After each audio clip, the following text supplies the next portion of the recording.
Alright, Shalom.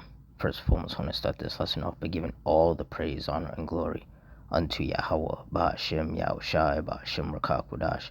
Double honors to the apostles and elders of Great Millstone, honors to all the brothers who are fervently preaching the word in sincerity and in faith, and Shalom to all the members of the hopeful elect, which includes the Israelites who are scattered amongst these other nations and look like these other nations. Now, this is going to be a quick lesson just based on the fact that there is serious division happening right now between the U.S. and Europe because of this war. Because the U.S. wants Europe to get involved, and Europe is like, no, this is not our fight. We're not getting involved in this. So, yeah, things are definitely heating up. It's beautiful. So through the Spirit, I'm going to read this article, get some precepts, and the Lord's will, you're edified. It says, don't blackmail us. Europe rejects Trump's demand to help clean up Hormuz mess.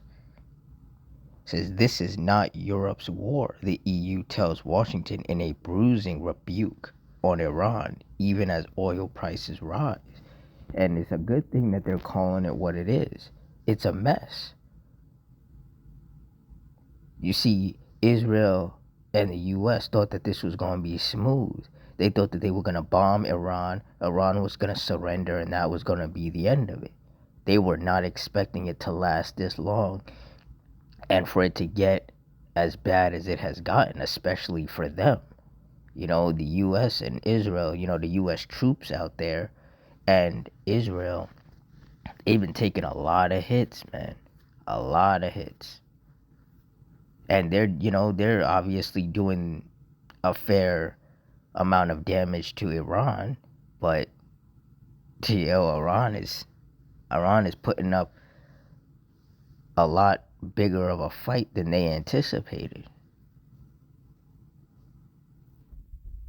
And everyone kept saying that this was a bad idea. It says Europe's message to Donald Trump on Monday was clear. We are not helping you secure the Strait of Hormuz. Foreign ministers from the 27 EU countries gathered in Brussels to discuss the American president's call for European countries to help secure the narrow waterway, a vital oil shipping channel that Iran has largely blocked in retaliation for U.S. and Israeli airstrikes. Yeah, and the way that Israel, and in particular the U.S., is trying to paint the picture, they're trying to paint it as if Iran is the bad guy. And it's like, no, everything that Iran is doing is in retaliation for what Israel and the U.S. started. If Israel and the U.S. hadn't attacked them, Iran would not be doing what they're doing. It says among the ideas floated was expanding the mandate of the EU's naval mission, aspires to allow European warships to be sent to patrol the strait between the Persian Gulf and the Gulf of Oman. But after hours of closed-door talks about the war in Iran, Europe's foreign envoys made clear they see this as America's problem to solve. Exactly. That's beautiful. That is absolutely beautiful. Says Europe has no interest in an open-ended war. It's like an EU top diplomat, Kaja Kallas, said Monday evening after the meeting. This is not Europe's war, but Europe's interests are directly at stake. Says although there was a clear wish among ministers to strengthen the EU's naval mission in the Middle East, there was no appetite in changing the mandate, Kallas said, referring to sending warships to the strait. So extending this mandate to cover the Strait of Hormuz, there was no appetite from the member states to do that, she repeated. Nobody wants to go actively in this war. Trump told the Financial Times at the weekend it would be very bad for the future of NATO if European countries failed to respond to his call for help. He wrote on social media that he was in contact with 7 countries about securing the strait without naming which countries he was referring to. And on Monday, Trump told reporters that he was confident France would assist the US. Said, I think he's going to help. I mean, I'll let you know. I spoke to him yesterday, the American president said, referring to his French counterpart, Emmanuel Macron. Trump also said he was not happy with the response from the UK and very surprised after Prime Minister Keir Starmer said he would not be drawn into a wider war over Iran. And the fact that Trump is surprised, or at least claims that he's surprised, just goes to show how these Edomites, they don't care about anybody. They don't care about their own people. Because here it is, Israel and the US got involved in this war. Like, they started this thing. This is their fault.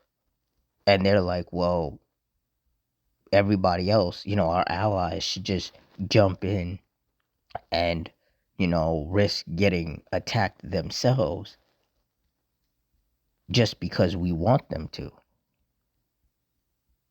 And these other countries, they're like, no, we're not going to do that. We have our own soldiers to look out for. We have our own citizens we need to protect. We can't just be getting involved in your nonsense. Like, this is your war. You started this. This is your mess to clean up. And personally, me, I love to see that. I love to see that the US and Israel are being left to fight the war that they started. So Trump was adamant that we don't need anybody and we're the strongest nation in the world. But his request for assistance was a test of solidarity to see how European countries would react as Iran's closure of the strait drives up oil prices. Said, I've been saying for years that if we ever did need them, they won't be there, the US president said. European capitals clearly don't want to get involved, though, and wish Trump would stop asking. Exactly, you see? This is what we've said before, especially the apostles. They've been saying that, these Edomites, especially over here in the US, Trump and his cabinet, his administration, all of that pride, that wicked pride that they have, that arrogance of talking about how they have the greatest military in the world and they're better than everybody and all of that. Eventually, it was going to come back to bite them. And now we're seeing it.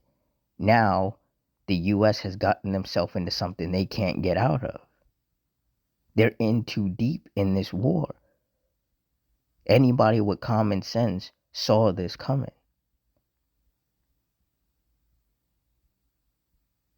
But like I said,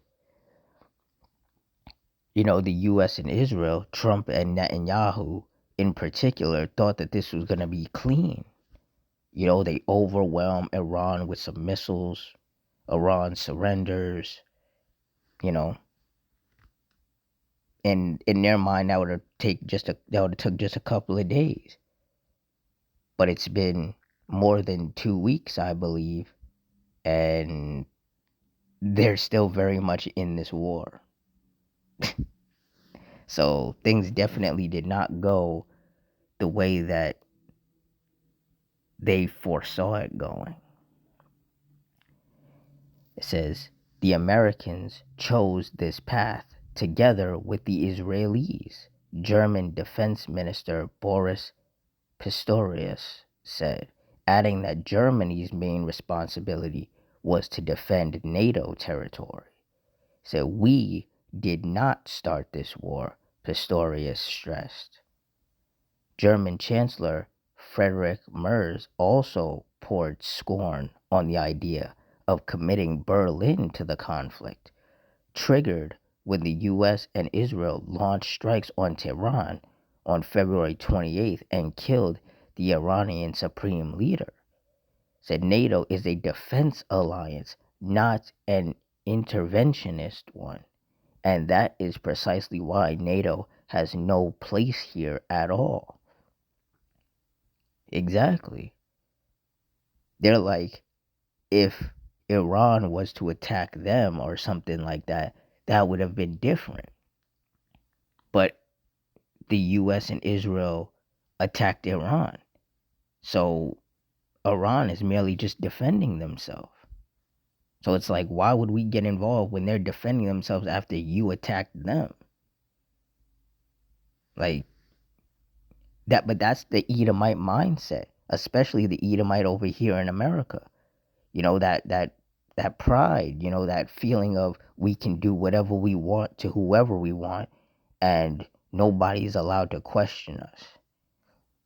Like if we want to bomb somebody, we're allowed to do that, you know? And it's like, oh yeah, you can do that. Clearly that's what you did, but don't ask for help when the people that you bombed start bombing you back. And that's basically what's happening. The US and Israel are in too deep now. They've gotten in way over their head. They've bit off more than they can chew. That's why they're asking for help. And that in itself just proves that the US is not as tough and they don't have the best military like they constantly brag about. Because it's like, why are you asking for help if you're so tough and you never need anybody?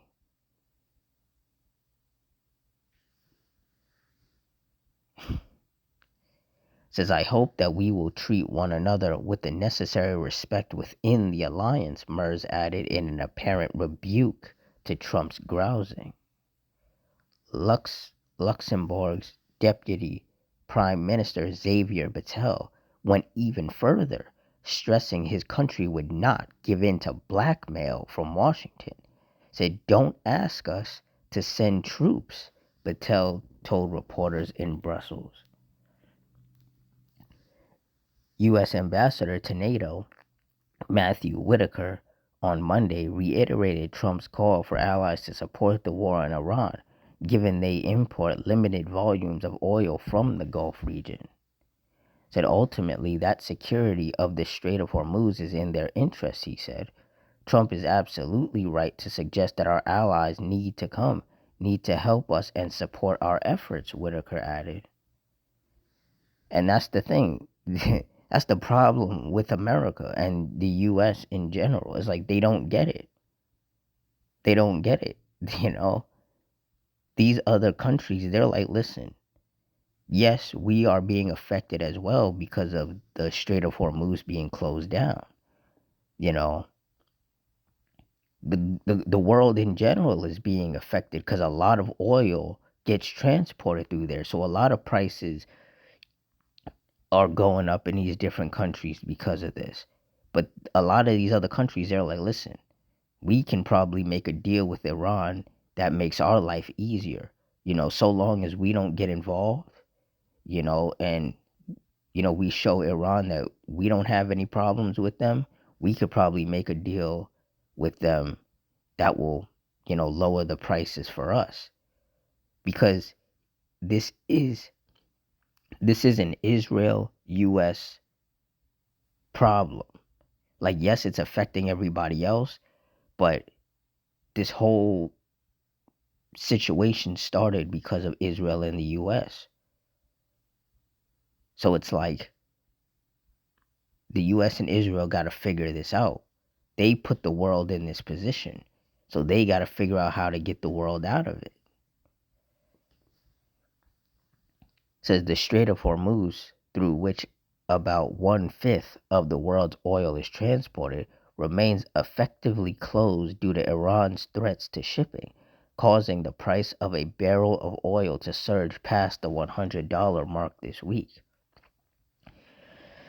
Says yet a full NATO mission in Iran remains improbable for now, according to 4 NATO diplomats who spoke to Politico, both because it's unlikely to receive the necessary unanimous backing from allies And since it would add little compared to the more rapid bilateral support allies could muster for the U.S., the diplomats were granted anonymity to discuss the sensitive security matter.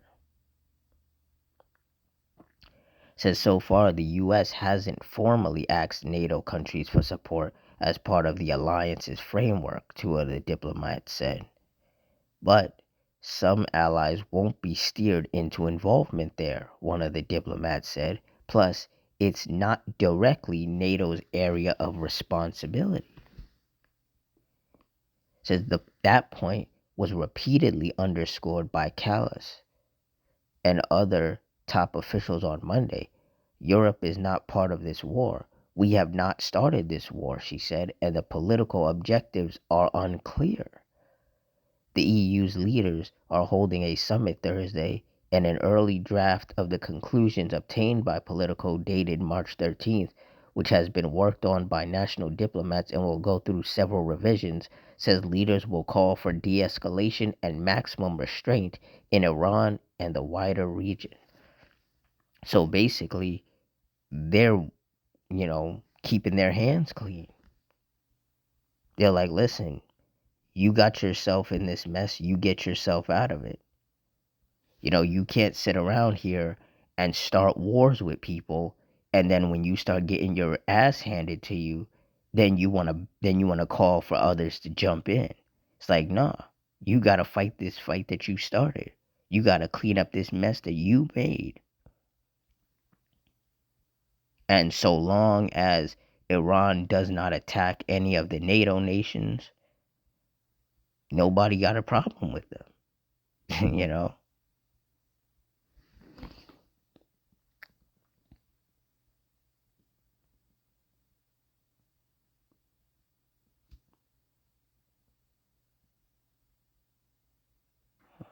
Come on. 1 second. It says Luke 12:51. Suppose ye that I am come to give peace on earth? I tell you nay, but rather division.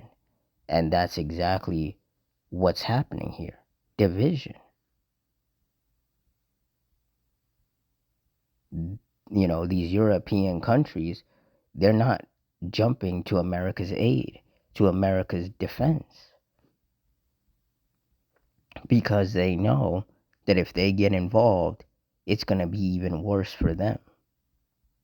And they don't want that. They have to protect their own.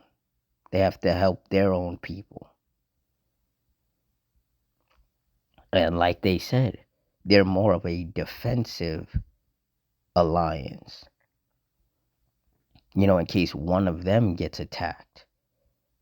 But that's not what happened. What happened was the US and Israel attacked Iran. That's not defense. That's not defending yourself. So they're like, we're not going to get involved in that. If we get attacked, then fine, we'll get involved. But if that doesn't happen, we have no reason to get involved. And Trump, in typical fashion, he's trying to demonize them and make them seem like they're weak. And it's like, no, they're not weak. They just don't want to get involved in a conflict that they didn't start. They didn't help start this war. And the only reason why Trump is asking for help is because things are not going the way that they thought it was, even though they really didn't put much thought into it, because if they did, they would have realized that Iran was not the one to mess with.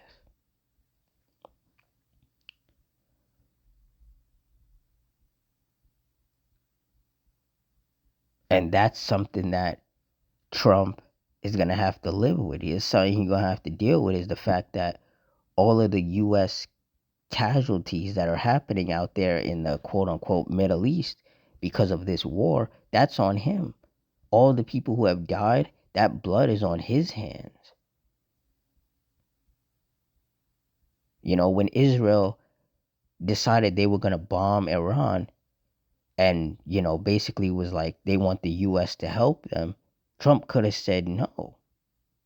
But instead, he went along with it. And now, look at what's happening. So I honestly hope that these European countries continue to just stay out of it. Just watch from a distance. Because it's not their fight. It's not their war.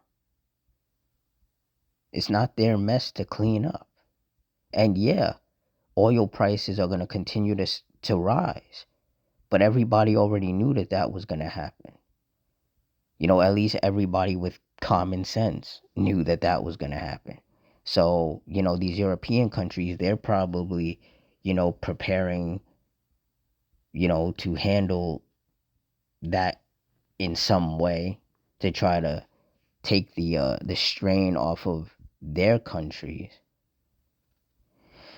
But as far as the US and Israel are concerned, things are only going to get a lot worse over here because there was no plan. Trump has no plan. That man is literally flying by the seat of his pants. He's just doing whatever and hoping that it works out. And his entire administration, they're a bunch of absolute morons. They have no idea what they're doing out there. They have no idea. Like, Washington is a complete disaster. But this just goes to show that America is falling, man. This place is on its last leg. Like, Trump and his unhinged, moronic administration is the best that America can do. That's all these Trump and his Edomite administration, that's the best they've got. These Edomites are done. If Trump is the best leader you could put in that White House, that's all they've got. They're done. Esau is done. He's finished. Like the scriptures say, is there no more wisdom in Teman? And there isn't. There is no more wisdom. Because if there was wisdom amongst these Edomites, they would not have gotten in, they wouldn't have started this war. This whole, for lack of a better term, shit show would not have happened if there was wisdom in Teman.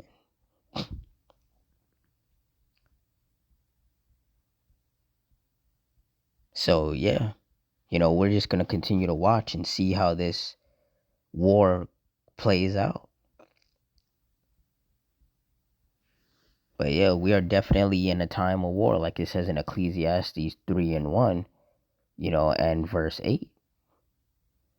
We are not in a time of peace. We are in a time of war and violence and chaos. So with that, I'm going to wrap it up here. In closing, I want to give all the praise, honor, and glory unto Yahweh, Bahashim, Yahushai, Bahashim Rakakudash, the water Yahweh, Bahashim Yahushai, for putting the spirit on me to do this lesson. Double honors to the apostles and elders of Great Millstone. Honors to all the brothers who are fervently preaching the word in sincerity and in faith. And shalom to all the sincere brothers and sisters of the hopeful elect, which includes the scattered Israelites who are amongst these other nations and look like these other nations. Hope you all stay strong, stay safe, stay fervent, stay circumspect, stay prayed up in Adawan, Ratazah. Till next time, Shalom.